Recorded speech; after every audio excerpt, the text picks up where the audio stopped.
it's a pleasure to have all of you, or such distinguished audience, to join us from their different angles on the continent of Africa and even beyond in this critical discussion, which is part of CAFU Policy Institute's commitment to foster sustainable governance and democratic resilience in Central Africa. Ladies and gentlemen, the Central African region faces profound governance and democratic challenges, you will bear with me, ranging from weak institutions, shrinking civic space, and a troubling rise in authoritarianism. In this critical context, think tanks play a vital role in one, defending democratic principles, advocating for accountability, and even shaping policies that foster sustainable development. Ladies and gentlemen, today's discussion will explore how Central African think tanks can strengthen governance, promote reforms, and counter authoritarian trends. Furthermore, on today's conversation, you will get to explore different ways to foster collaboration and sustainable funding to ensure that think tanks have a long-term impact. And regarding the format for today's session, it will unfold in two phases. The first phase shall comprise of the conversation between the moderator and the panelists, while the second phase is the Q&A, call it question and answer session, where participants who must have jotted down one or two questions during the conversation will be given the opportunity to ask these questions, and they can even use the raise hand feature on Zoom, and we'll address as many questions as time permits us. Now, ladies and gentlemen, it is my singular pleasure to introduce today's moderator, Dr. PPA Hugh, policy analyst at the CAFU Policy Institute's Governance and Democracy Division, is a distinguished scholar. Dr. PPA holds a PhD in international law, specializing in human rights, conflict, and peace building. He brings deep insight into governance, democracy, human rights, and conflict resolution. Please, ladies and gentlemen, join me in welcoming Dr. PPA Hugh as he moderates today's session. Thank you very much, Desire, for that wonderful introduction. It is a pleasure for me, once again, under the banner of the CAFU Policy Institute, one of the leading think tanks in Central African sub-region, to moderate this wonderful conversation. I would like to introduce the panelists. First on my list, we have Dr. Benjamin Tunga. Dr. Ben brings a wealth of experience. He holds a PhD in international law and a couple of masters. He is the Human Rights Officer at the United Nations. Welcome to the call. Thank you so much, PPA, for having me. Thank you. Thank you very much. Equally, we have Ms. Camilla Roca. Ms. Camilla Roca is the Director of Research at the Mo Ibrahim Foundation, a very, very powerful foundation we know in Africa and across the globe. She's also a seasoned policy analyst with area competence in governance and democracy, human rights, elections, and she analyzes many activities and coordinates our research around many think tanks. Ms. Camilla, you're welcome. Thank you very much. Thank you very much. And we have our very own Dr. Paul Mondwa Angoba. The second time we're having you on the platform of CAFU Policy Institute. Dr. Mondwa is a seasoned senior lecturer with the United Nations University for Peace, and is also an expert in fragility and migration law. Dr. Mondwa, you're welcome. Thank you, Dr. Pipe, for the opportunity. Thank you very much. It's a pleasure for me that each time I call, you always respond positively so that we can engage in this wonderful session. So we are looking at the governance and driving impact in governance and democratic ecosystem, the role of think tanks, how they can drive governance and sustainability, driving impact and sustainability within the governance ecosystem in Central Africa. I want to start with you, Dr. Moon. I want to bring you to the conversation. If we look at the Central African sub-region, we look at what's happening within the Central African sub-region in terms of governance, in terms of democracy. The recent coup, we have long-serving leaders that have changed constitutions just to stay in power. Now, I want to find out from you, what are the current challenges facing governance and democracy within the Central African sub-region? Thank you very much, Dr. Pipe, for the question. As you must have framed it already, we have an issue of fragility, which means we have fragile institutions where one leader can get up today and change the constitution. The paradox is that most often in Africa, we tend to focus on militarization, which puts us in the debates between human and state security. And paradoxically, in the context of Africa, the militarization or the investment in military, which is designed to protect the state and by extension the citizens, has been the agent of instability in the region, wherein we can qualify this as the paradox of the military might in Africa, wherein military put in place to protect the state turns around to overtake state the leadership and then overturns state institutions. So while trying to strengthen institutions, the states, using the military, it turns around that the military ends up overthrowing state institutions. We can take the case of Chad, for instance, wherein after the military takeover, the first thing that was done was that they put the constitution in brackets. So which means the constitution was silenced and everything that had been achieved in terms of democratic progress was lost from that event. We take the case of Gabon. It was a similar reality that we saw where there was a military takeover after elections. Elections were published, results were published, and a few hours later, there was this military takeover. So the question one would tend to ask is, what strategy, what approach should the Central African sub-region, and by extension, the African state, adopt in the drive towards democratization, in the drive towards state building? Because the typical state in Africa is still fragile. And in an attempt to make it stronger, I think we are using the wrong ingredients that makes it weaker. So the question is, what are the right set of instruments? What is the adequate combination of these instruments that should be put in place to ensure that we can build progress and then build on stability? Maybe in my second intervention, I'll be able to push. Thank you, Dr. Mondwa. You raised a couple of issues there about the challenges that we face in the sub-region in terms of democratization. Now, I want to bring in Ms. Camilla as the Director of Research in the Mo Ibrahim Foundation.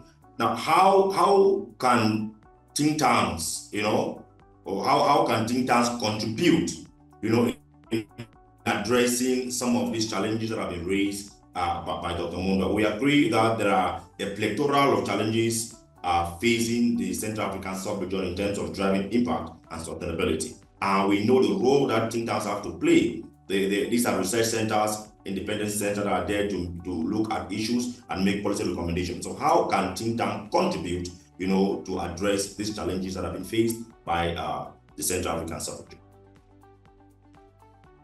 Yes, thank you very much for the question and also for providing the landscape. I think obviously the Mo Ibrahim Foundation is a think tank, is a research organization, as you all know. We produce facts, figures, and an index on African governance that have to be seen as tools also to steer and to support, for instance, the very important role that think tanks can play in driving impact and sustainability in Central Africa. So I do certainly support the issues that we just raised in the first question: very difficult conditions, declining civil society space, as it was highlighted before. There are issues related also to inclusivity and also the space for these actors to operate. But nonetheless, there is really a vital, important role for think tank to play. You spoke about, for instance, countries that are witnessing political transitions, electoral processes, and we have seen, for instance, think tanks providing early warnings. We have seen think tanks providing citizens-focused recommendations. So it is really key to really sustain these efforts that we have already highlighted in some countries in the region. we need to certainly also reflect on the fact that most of these organizations operate in situations of constrained financing, political sensitivity, and access to quality data, which is also a very key commitment of our foundation. And in this sense, I think it is really important to support the role of think tanks in producing actionable, fact-based research that reflect local realities. I think obviously our research and our data always hope to contribute to these discussions at local level. And I think, for instance, one of the key opportunities that think tanks could play in the Central African region is really filling data vacuums. There is a lot of areas where there is not enough data that could tell us a better picture on the ground. Official statistics tends to be quite weak. And for instance, we have seen that think tanks can play a lot of role in terms of, like, for instance, filling security metrics in certain countries which are affected by conflict or fragility. There has been also some think tanks working, for instance, in filling gaps on informal economy. So really this role of bridging the gaps in terms of knowledge and data, especially at local level, is fundamental. And also obviously promoting evidence-based discussions on electoral reforms, especially in countries where, as you mentioned, fragility and also transitions are happening. And I think in practice, if I want to sort of like highlight 3 key points, I would say the production of locally grounded and high quality data, but also leveraging existing data, for instance, produced by third parties to really do the dissemination element and also help track progress in these areas. Because I think one of the points that I think it's really important for the discussion is that indeed we tend to always report on very negative stories. I know that there are a lot of areas for concern in the Central African regions, but for instance, if we look at the result of the Ibrahim Index of African Governance for the period that goes from 2014 to 2023, we also see some very positive areas, for improvement in the region, but also in specific countries. And so I think also bridging this narrative gap that tends to be towards the negative mostly. And finally, a key role for think tanks is really to engage, to bridge the policy world with media, with civil society, with academia, and so on, to really broaden the reach of policy analysis, but also to bring an impact to the policy research and analysis that are available. I'll stop here, but I'm happy to contribute further in the future questions. Thank you. Thank you very much, Ms. Camilla. I'll stay with you before I bring in Dr. Ben. Think tanks in the Central African sub-region leverage their research, analysis, and advocacy to influence policy and decision-making. Because it is one thing to be able to come out with this well-informed policy, and it's another thing for these well-informed policies to effectively influence decision-making. So how can think tanks, disseminate their research finding in order to create impact?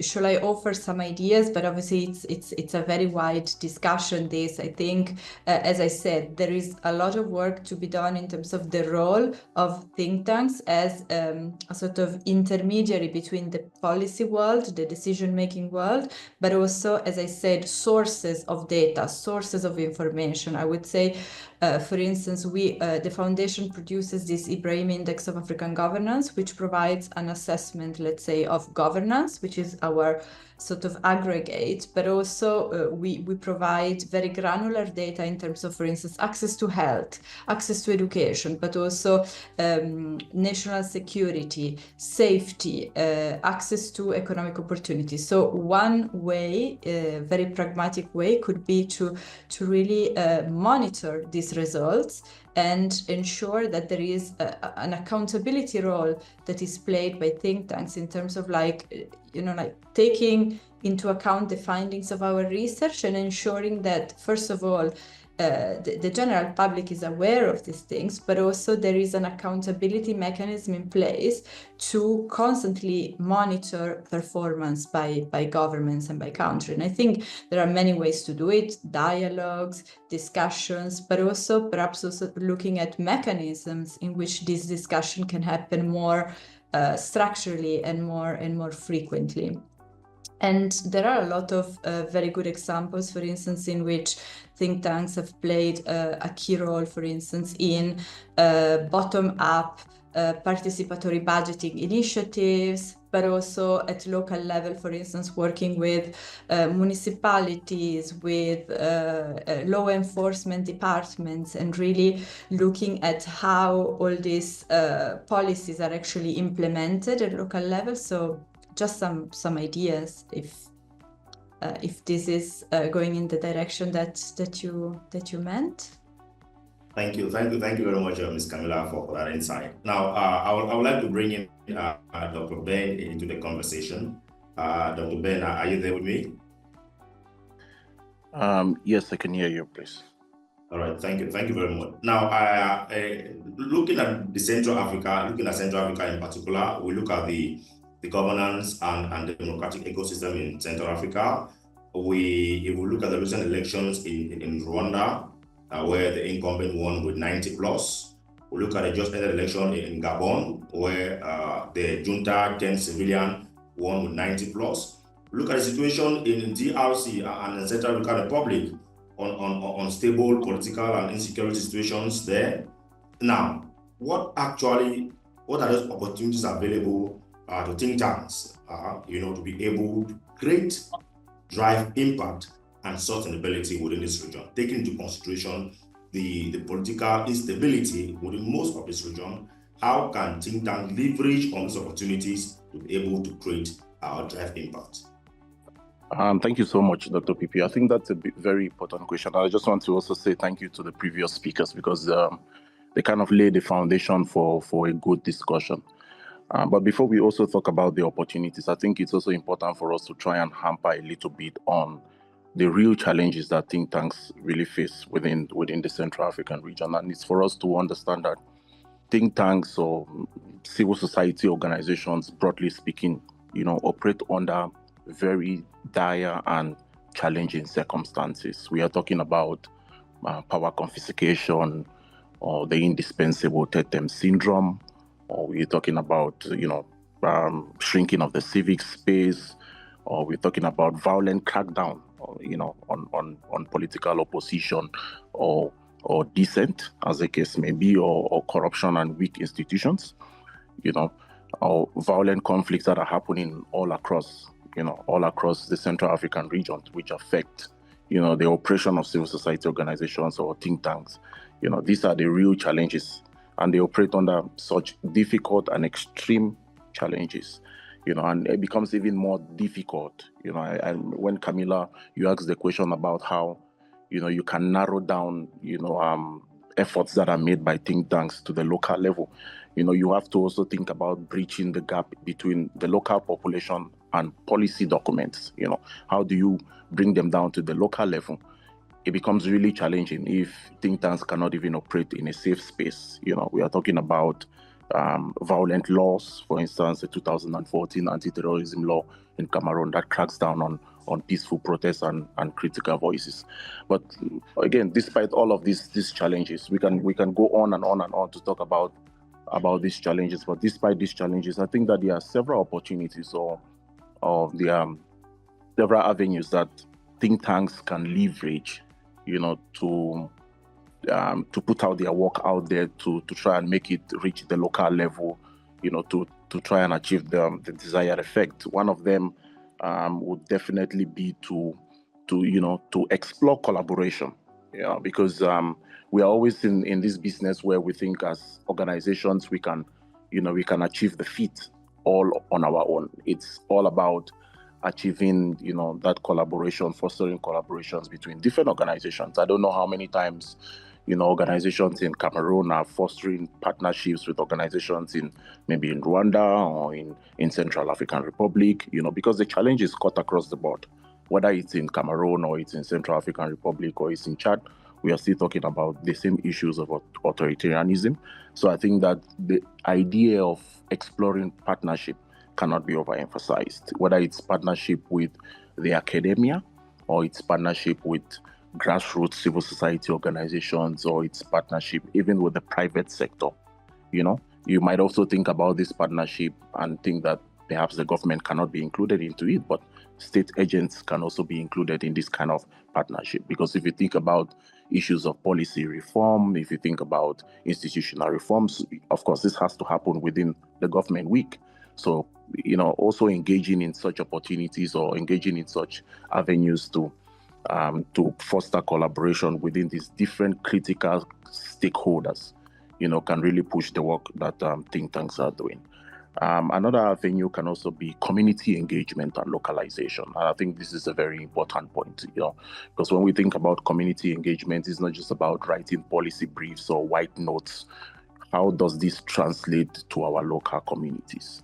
I've been in my small time working with civil society organizations or even international organizations. This has always been, an important question. How do you narrow it down to the local context for the people to be able to understand?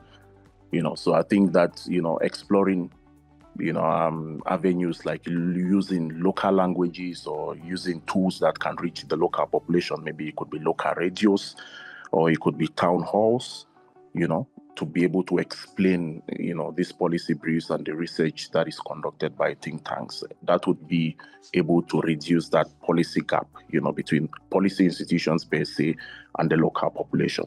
Grassroots policy translation is very, very important and very key to the work that think tanks play. Also, collaboration can also be with the media. We live in a media age.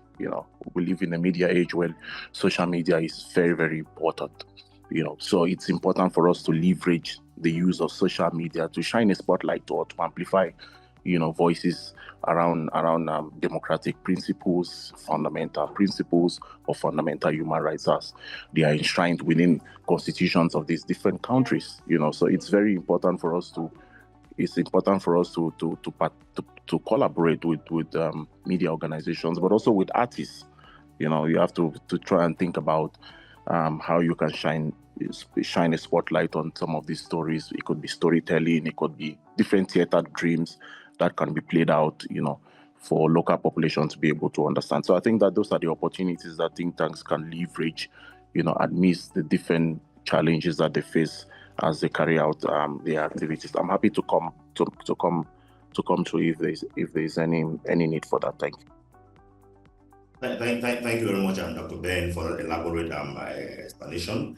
Just to highlight the fact that this webinar is part of project organized, which has been coordinated by the Nkafu Policy Institute, and it's called the SCAT Bridge Project. And the aim of this project is to strengthen the capacity of think tanks within Central African sub-region. And so this webinar is one of the deliverables of that project to ensure that through this medium, we can, build capacity of think tanks and strengthen their capacity in terms of driving impact and sustainability.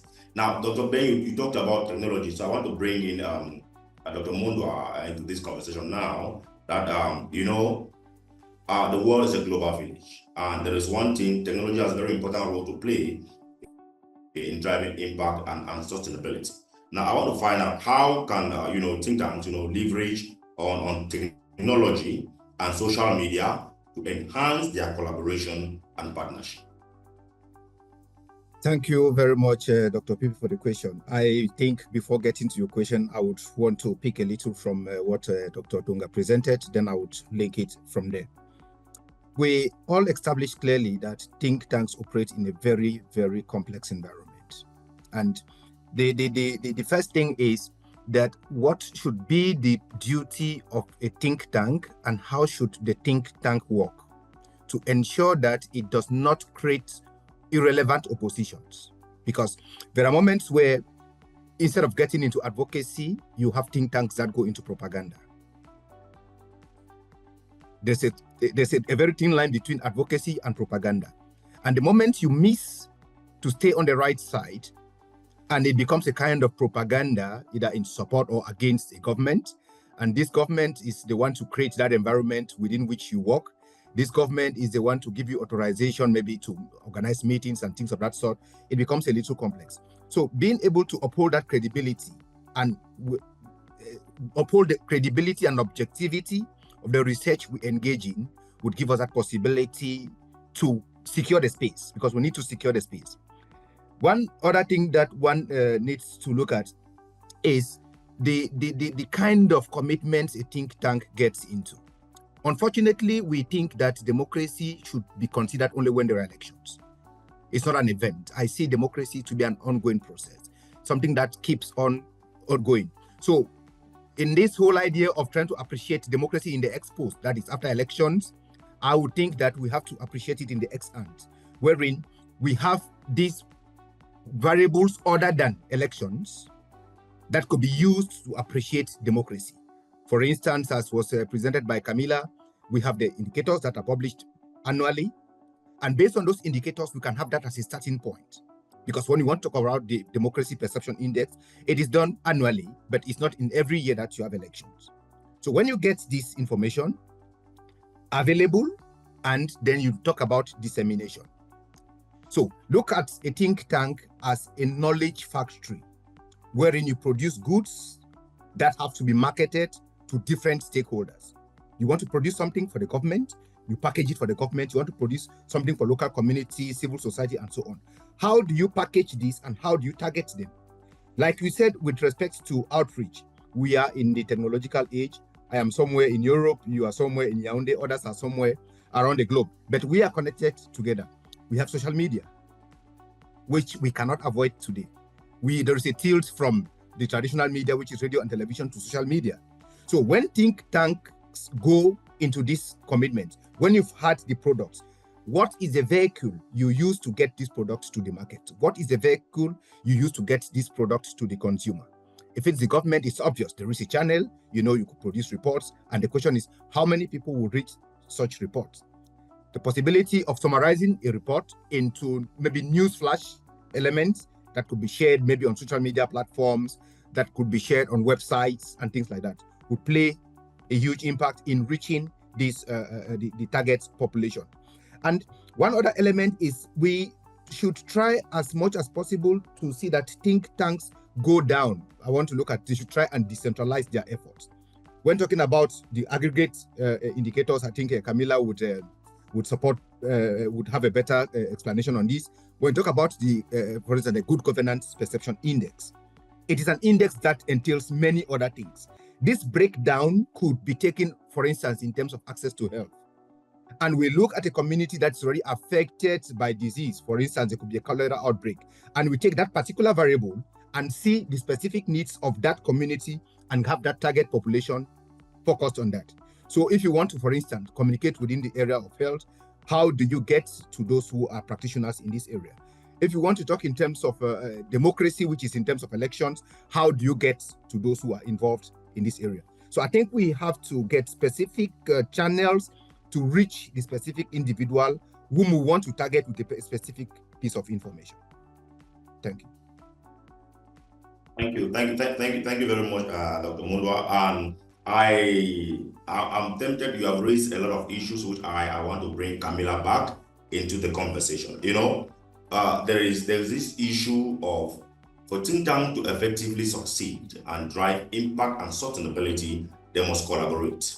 This issue of collaboration and partnership is sacrosanct for the effective, for the successful work of think tanks within the sub-region. So what I want to find out from you, Camilla, is what are those strategies that are available for think tanks to be able to build sustainability, build partnership, build collaboration for effective output? Because if we don't work together, we think tanks cannot succeed. Like I said, the Nkafu Policy Institute being a think tank, we work in collaboration with think tanks in Burundi, work in collaboration with think tanks in Rwanda, work in collaboration with think tanks in DRC.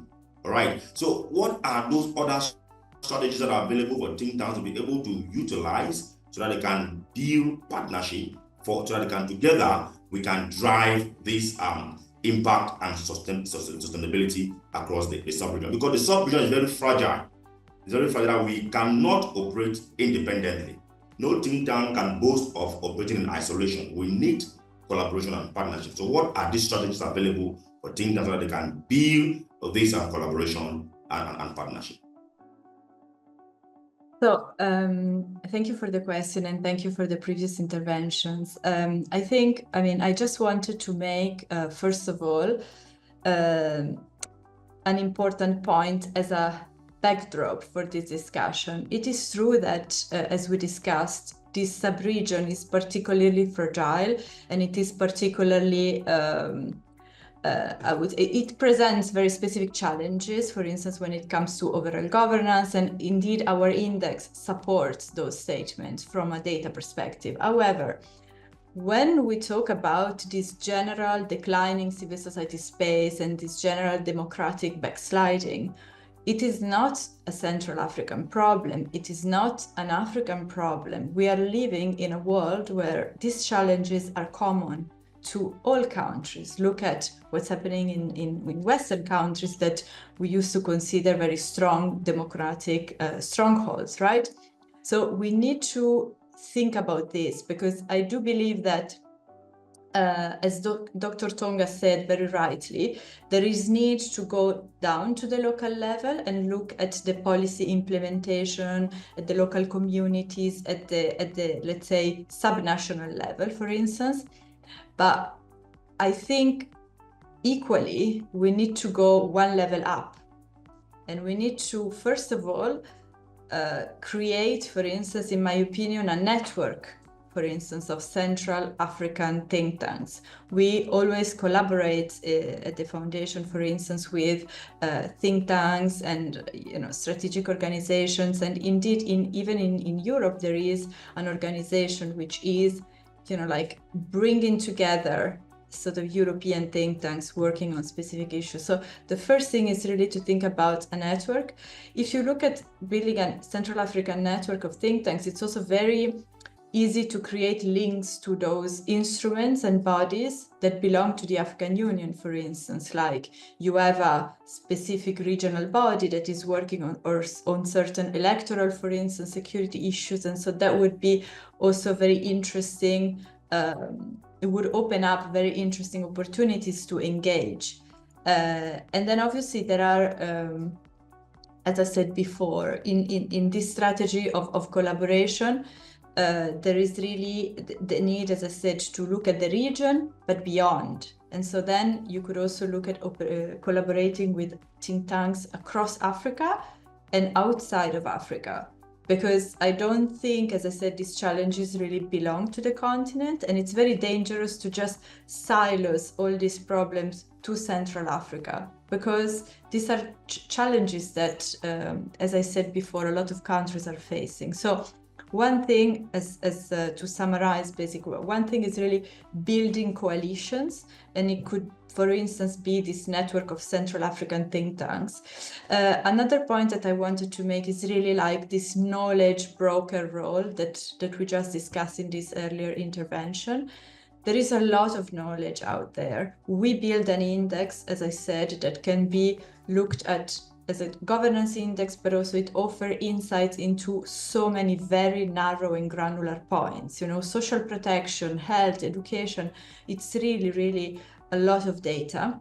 And we look at this data over a 10-year period. And we are not the only think tank, obviously. So there is a lot of knowledge out there. And so probably the focus should be on brokering knowledge, because sometimes we tend to overproduce a lot more knowledge. And the only thing we need to do is, in fact, linking this knowledge with policymakers, linking this knowledge with the general public, which sometimes is, it's a bit isolated from this technical information sometimes. And so brokering knowledge is really fundamental. And then I was thinking as well that it would be really important to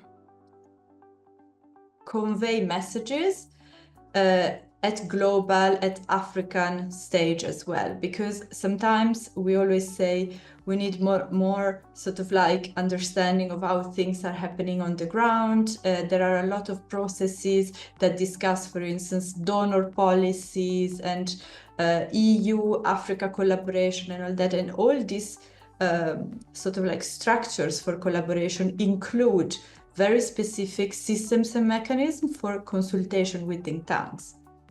They are always there. For instance, we are approaching the Financing for Development Conference in Sevilla 2025. So it would be really interesting to not just be responsive about these events, but anticipate these discussions with a clear African-focused, Central African-focused, if you want, voice on what are the needs, what are the challenges of the region and all that. And I think this could be something really interesting that could be done very easily, considering that you have a lot of think tanks, and speaking as a regional sort of network of think tanks could help. I'll stop here. Thank you, Ms. Camille, for that. Now, before I come to Dr. Mundwa, there is something I'm really itching to come to you, but I want to bring in Dr. Ben back into the conversation. Now, we agree that think tanks have they face a couple of challenges for them to be able to successfully drive impact and sustainability.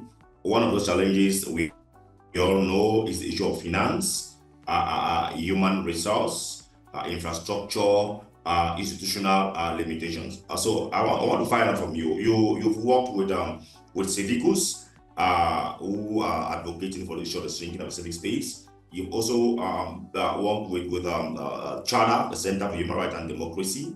So how can we, meander through these challenges of finance, human resource? Because the human resource of think tanks equally play an important role for them to effectively drive impact, and sustainability. So how can, think tanks able to manage the issue of finance, human resource, infrastructure, to be able to drive impact and sustainability?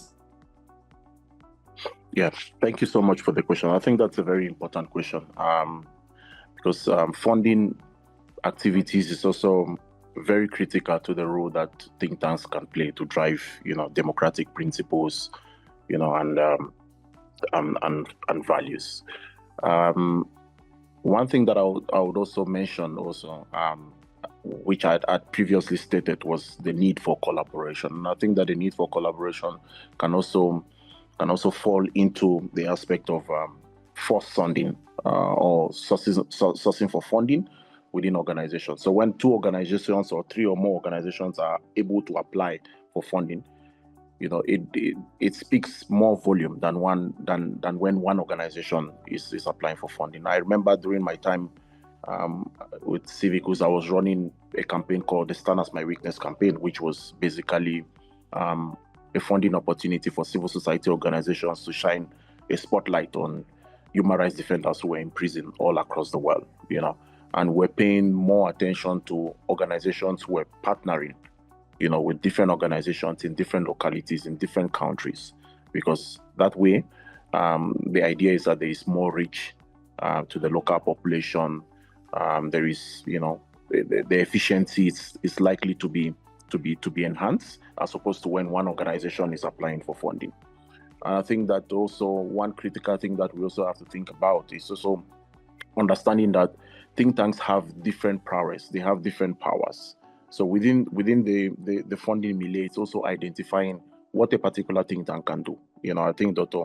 Mundwa also mentioned about understanding the mandate of a think tank. It's also important to understand the mandate of your organization, where you are able to identify and say, this is not my area of expertise, but I can partner with A or B organization to be able to achieve this kind of goal. So I think that kind of partnership is also very important to be able to identify funding.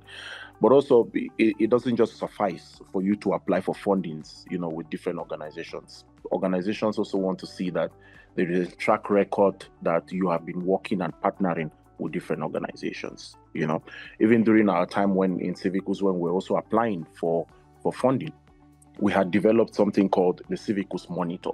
And with the Civicus Monitor, it was tracking countries that were repressed across the world. So we had whether a country is either closed, narrow, or open country for fundamental freedoms. We worked with different civil society organizations all across the world where we're providing funding, and this was done through our member-to-member platform. So that's also something that can be done, where you have members within a particular platform. I think he also talks about, it loops into the idea of creating a think tank network within the region. I think that's also very important, where you can leverage the powers of different think tanks that are within that network, where you can be able to share funding opportunities, where you can be able to share consultancy opportunities. You can also be able to share job opportunities within these various think tanks, to be able to ensure that there is sustainability, even in terms of staffing, even in terms of funding, that there is that continuity, there is that efficiency within the staffing and within the powers of the organization to be able to continue. And one thing that policy institutions can also do, for instance, is to also create room for more consultancy opportunities, where they are short-term opportunities where you achieve a particular goal, as opposed to craving for long-term employment opportunities, because think tanks will generally depend on funding opportunities. But basically, it's to be able to spread that network, to be able to share funding opportunities, and to be able to, first of all, understand who the funders are, and what the desires are. Because, for instance, if you go to Ford Foundation basically would want to deal with things around democratic principles, fundamental freedoms. Maybe Osiwa would want to do things around legal aid, democracy, and things like that. So it's also like scouting for funding, but also understanding who the funders are, who your funders are, what do they need at what particular point in time, what ideas sell at that particular point in time, what are they more interested in. At a point in time, they might be interested in research. In another time, they might be interested in capacity building activities, depending on the situation. So think tanks should also be very proactive to be able to leverage opportunities. Is it building towards elections? Or is it post-elections funding? Or is it building towards democratic principles? Or is it towards an international day? Or is it towards an important event, that you want to leverage to be able to get funding for that particular activity? So it's more about being proactive. There is no hard and fast rule on how to apply for funding for think tanks, but the idea is about using an opportunity. Is there a conflict situation that affects democratic principles? Is there shrinking space? Has there been a promulgation of a law that touches on fundamental principles? What can a think tank do at that particular point in time, to reverse something like that, or to be able to share common knowledge? Has there been a law that has been in place, for instance, that has not been narrowed down? For instance, it could be the African Charter on Democracy and Elections that is not really well known within the Central African region. Do you want to do a capacity building on that? Which organization do you think would be interested in funding such an activity? So it's also about scouting, but also understanding who the big players are, and also knowing how to be able to get this funding. Yeah. So basically, that's what I can share for the time being. Thank you. Thank you very much, Dr. Ben. Before I come back to Dr. Mondo, I want to find out from Desiree if we have some questions on the chat box that we can take. Dr. PPA, I think the participants or the attendees have been following keenly. They are still to pen down some of the questions as we unfold. If any drops in the chat box, I will let you know. However, I think if at this juncture, because we have barely 10 minutes to round up, I think if the participants are there, if they have a question, somebody do a raise of hand. We can take one or two before we go back to the panelists to give us their last words and probably an action plan for the next step. Exactly, and as I mentioned in the introduction, dear participants, you can feel free to write your question, type it in the chat box, and it will be read out for our very intelligent panelists to react to them. And like Dr. PPA also said, if you want to speak, you just indicate by raising your hand. Use the option on your Zoom screen, and you shall be given the opportunity to ask your question. Without any indication so far, I think Dr. PPA, the panelists can ride on with their concluding statements. All right, thank you very much, Desiree. So I would like to bring in Dr. Mundwa at this point in time. We are looking at the state of governance and democracy in the Central Africa. We're also trying to look at the role of think tanks in driving impact and sustainability, and the issue of strengthening collaboration and partnership for sustainability and democratic governance. Now, what are your recommendations for think tanks? Because all these things are in place, but yet, think tanks still suffer this limitation of driving impact and sustainability. So what is the action plan? What is the action plan for think tanks in Central Africa to successfully drive impact and sustainability in the governance and democratic ecosystem? Dr. Mondwa. Thank you very much, Dr. Pipe. I would borrow from what was said by Dr. Tonga and Ms. Camilla to say that I read somewhere across social media where it stated that if you want to hear the sound of a bird, you plant a tree. You don't go into the forest to look for a bird, you plant a tree. And that brings us back to what I said at the very beginning in terms of the thin line between advocacy and propaganda and what think tanks actually get to produce. Like I said, think tanks are a knowledge factory. And what do you produce? If you see a think tank that has to define its activities based on available funding, it might be a bit tricky because you might get yourself off your conviction.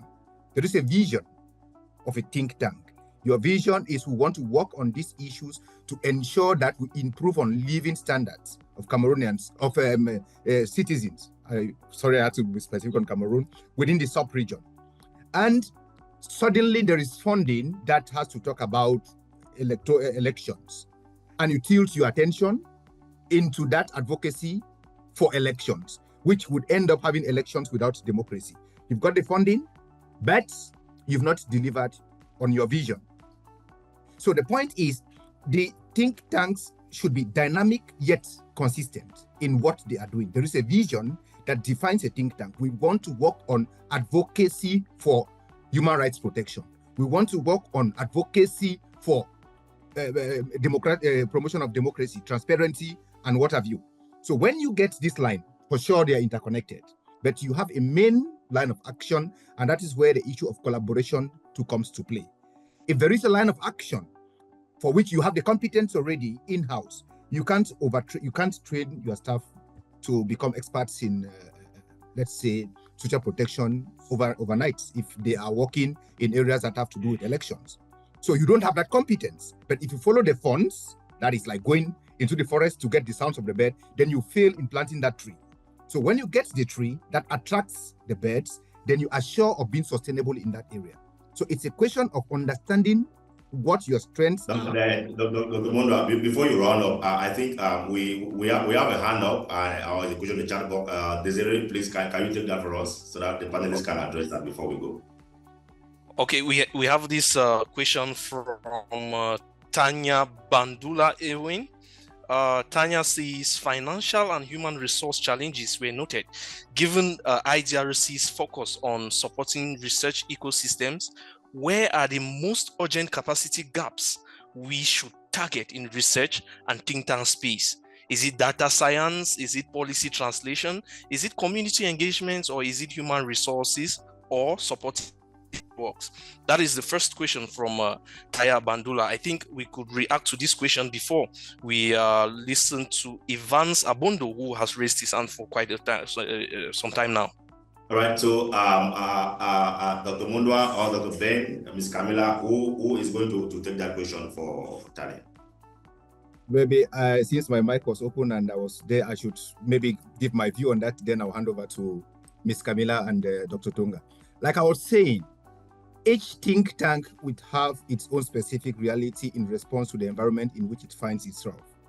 So I will not be able to say that think tanks should focus on human resource development. Some may already have that skill and competence in-house. Others may be in need of communication tools and resources. So it depends on the specific reality of that think tank. And that's why I said you need to understand who you are, what is your vision, what you are able to do, and what you need to deliver on that. Based on this, then you can now respond to a specific, and it is something that changes over time. I most often make reference to the theory of constraints, which says that we might have several challenges, maybe 5-10 challenges over time, but these challenges will not be equally compelling at the same time, which means if it's at a point in time we have an issue of human resource, you can improve on your human resource, and the moment you improve on human resource, then you might have another constraint that becomes more visible, which might be you may need infrastructure. When you settle the question of infrastructure, some other thing might come up. For instance, adapting to AI tools that are very common now, how do you ensure that you keep up with this transition, that dynamism, to be able to evolve over time? So I think it's something that does not have a direct A or B answer, but it's something that would warrant a context-specific analysis to address the particular challenges faced by a given think tank within a defined context. Thank you. Ms. Camilla, can you come in?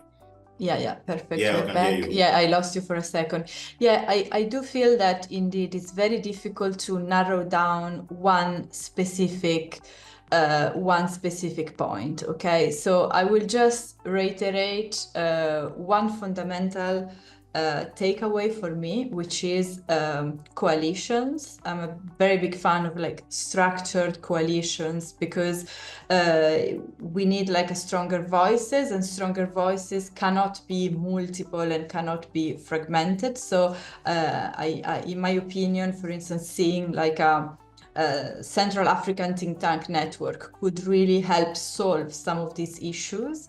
Then I just wanted to raise one final point, that we spoke about the background in which we are working, declining civil society, declining democratic environment, but we are also working in an environment where there is a decline of aid, a shift towards domestic resource mobilization in Africa, which is really interesting, and so could open up, for instance, new ways, new donors, new coalitions, for instance, within the continent.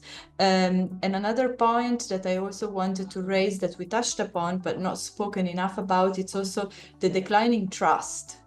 And so again, this backdrop, I think we can also think beyond the structures or beyond the things that everyone has been doing so far.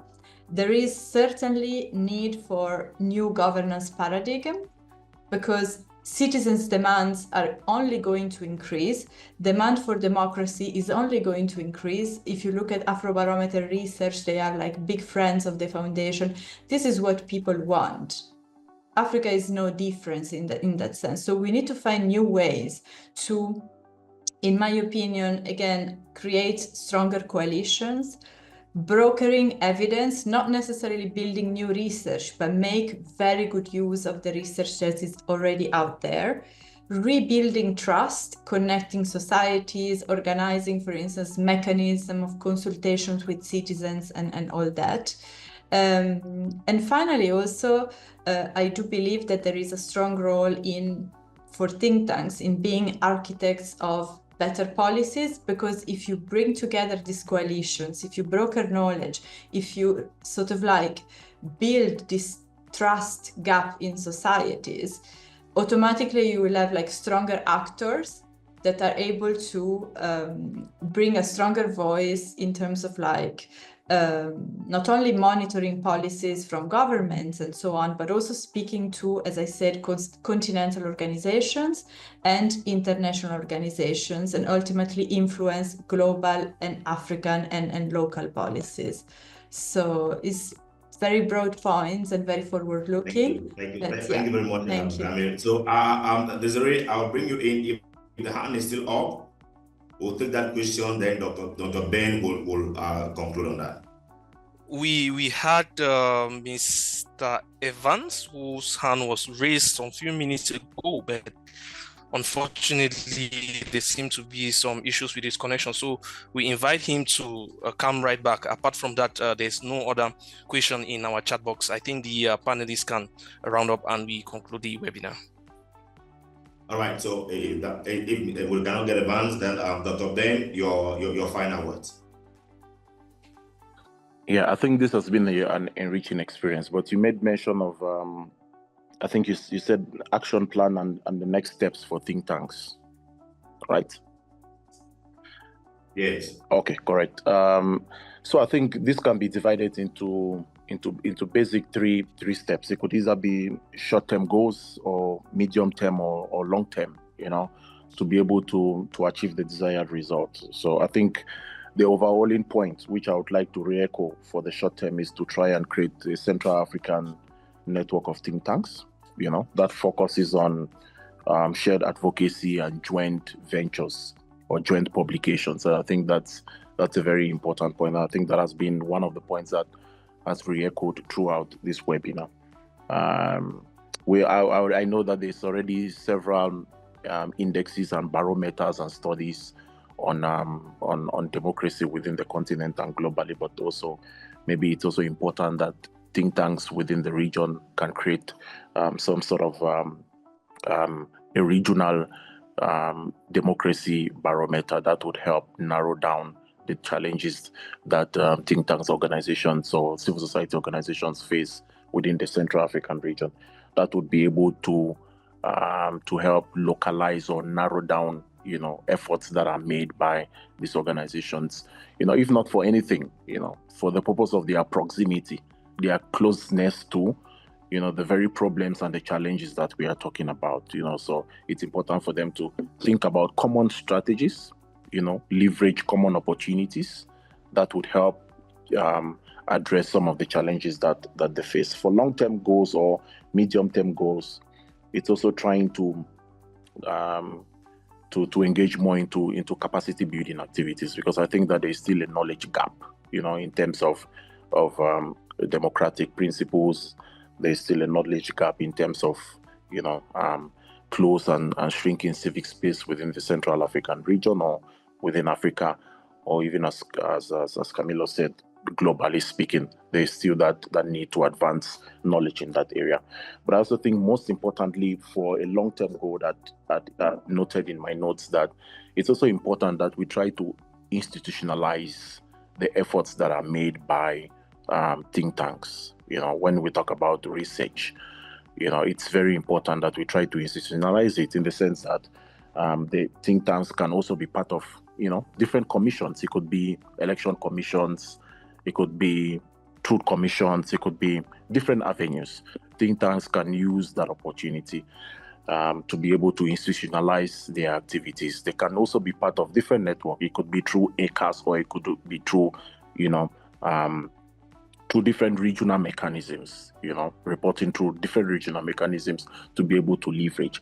And the reason why I'm saying this particularly for the Central African region is that think tanks within the Central African regions are always furthest away from regional mechanisms. Whether you think about leveraging the Maputo Protocol, or it's leveraging the African Charter on Elections, Democracy and Good Governance, it almost seems like we are very far off from Banjul, So it's very, very important for us to try and familiarize ourselves with these regional mechanisms to be able to tap from networks. Also learn from think tank organizations that are operating in different areas, maybe within the Southern African or East African region. So I think that there are several opportunities that this kind of collaboration or this kind of exposure would create. Think tanks can also apply for observer status, within African Union institutions, and that would really help in channeling the discussions or making valuable contributions when issues of democracy and good governance come on the table. So thank you so much. Thank you very much, Dr. Ben. Thank you very much, Dr. Mondua. Thank you, Ms. Camilla, for that enriching contribution towards this session. I will hand the floor back to Ms. Desire. We are sorry we have taken 5 minutes of your time. When conversations are very enriching, it's difficult to cut panelists short when they're pouring out knowledge. Thank you very much, Mr. Desire. Of course, Dr. PPA, it has been quite an interesting discussion thus far, and permit me take this time or the opportunity to thank our brilliant panelists for the insights, and equally to thank the participants, and especially to Mr. Evans, who unfortunately we could not get him live on the call. Well, the discussion still unfolds, and we are all invited to engage further by visiting the CAFU Policy Institute's website. It is CAFU CAFU.org, or you can also follow us on social media handles on LinkedIn, on Meta, and on X at CAFU Policy Institute. Once again, thank you for your participation, and let's continue the conversation beyond today so that we can drive meaningful change in the Central African sub-region, in particular, Africa at large and the world at large. Enjoy the rest of your evening, ladies and gentlemen. It is goodbye from the Denise and Lenora Faurecia headquarters here in Yaoundé. Goodbye.